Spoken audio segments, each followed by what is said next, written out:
Mas afinal, por que nós não conseguimos mais conversar sobre política civilizadamente?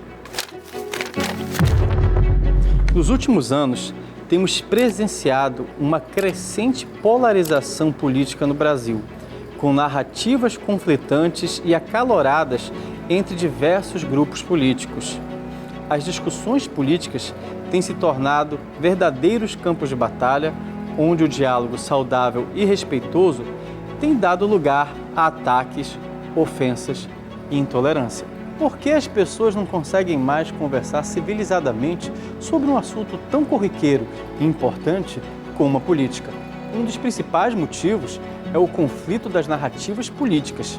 Diversos grupos apresentam suas visões de mundo sem espaço para o debate e compreensão de ideias que são contrárias àquelas que elas acreditam ser as mais valorosas. E muitas vezes, essas narrativas políticas são apresentadas de forma radicalizada, sem espaço para o debate e compreensão mútua de ambos os grupos. A polarização política tem alimentado a intolerância e o ódio entre as pessoas, levando a um clima de hostilidade nas discussões políticas. E as redes sociais têm se tornado um palco para a disseminação de fake news, discurso de ódio e a propagação do ambiente de hostilidade no campo das discussões políticas, não só no Brasil, mas em todo o globo. E na esteira desse mundo globalizado, onde nós pouco conseguimos ouvir as pessoas que estão ao nosso redor, as narrativas políticas agora se encontram com a polarização política, que tem se intensificado nos últimos anos,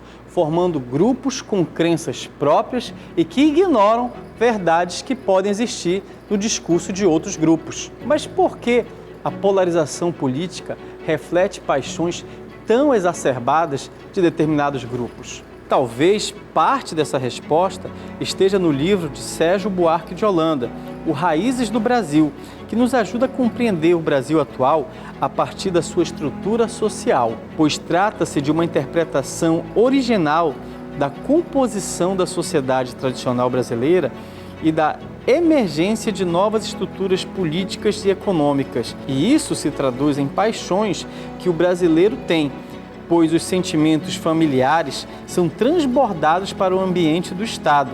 Para Sérgio Buarque, não existe distinção entre o público e o privado.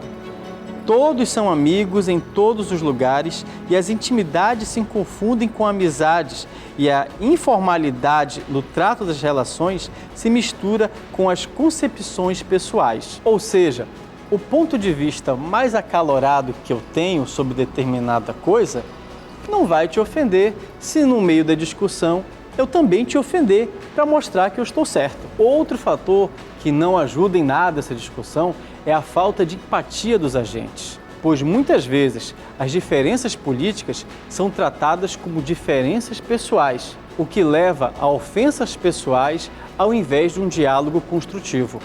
É importante lembrar que o diálogo e o respeito são fundamentais para a construção de uma sociedade democrática e saudável. A diversidade de opiniões é um elemento essencial em uma democracia e o respeito à pluralidade de ideias é fundamental para o funcionamento de um debate político saudável. E é justamente isso que nós não temos visto no campo da discussão política, onde cada grupo, agora, simplesmente ao falar de política, elege seu político de estimação, demoniza o outro lado e cria uma figura messiânica sobre o seu próprio político.